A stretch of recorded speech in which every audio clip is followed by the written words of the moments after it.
All right, so today I'm going to walk you through how to use groups in Canvas. A couple of benefits using groups is it lets you grade work for a group of students or a team of students instead of individually, and also assigning grades to that group as opposed to having to put in grades for students individually. So first thing we're going to do is we're going to go to the People tab, and that's going to list all your students for all of your sections of that course. In this example, Computer Science 2. I've got two different sections of it.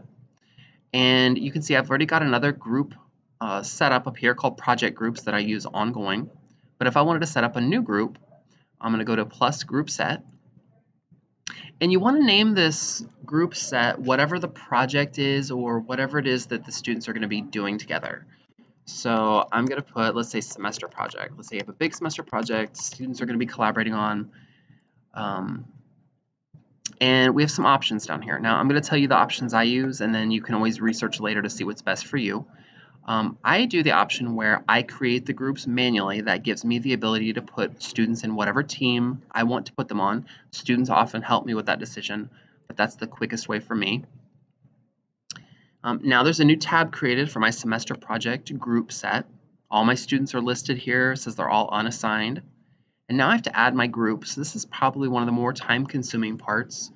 And you have a couple ways to do it. So you could just go in and just add your teams in, tell it how many members are in each team.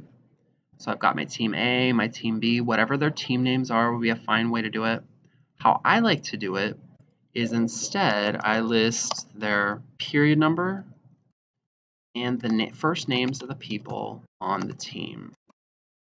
So let's say these three are on a team together in my period 3, and then I'll show you why.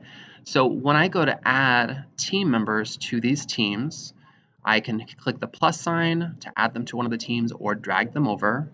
So if he goes in team A, Alexis, team A, I'd have to remember who's on what team or have some listing beside my computer, but it takes a while, especially if you've got 10 or 12 groups here.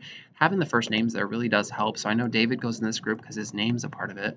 I know Jaden is in that group and Elijah.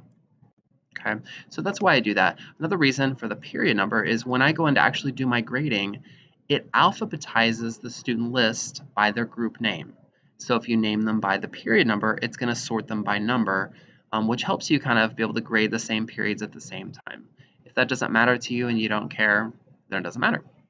Another reason is if I'm grading this assignment for Jacob, Marvin, and John, I've got it pulled up. If I have a question, I immediately know whose work this is. I don't have to look up which group this is. I don't usually memorize all of my team's names. So it's whatever works for you, but that's what I usually do. All right, so now I'm going to go in and make an assignment. Now I've got my groups all set up. You would go through and do all of your students, obviously, but I'm streamlining this a little bit. Now add my assignment, whatever you call your assignment, all your product assignment details. And then down below here, there's a group assignment section. And you want to make sure this is checked. It usually starts off not checked. And you're going to pick your group set, which is, in this case, semester projects.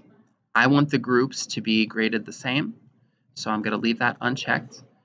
I'm going to click Save on that, and now I've got my assignment set up.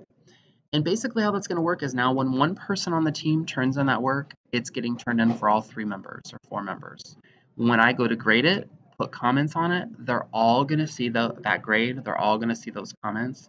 I don't have to do it multiple times.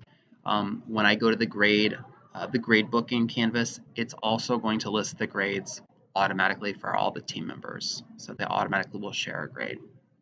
So those are the basics of setting up groups in Canvas.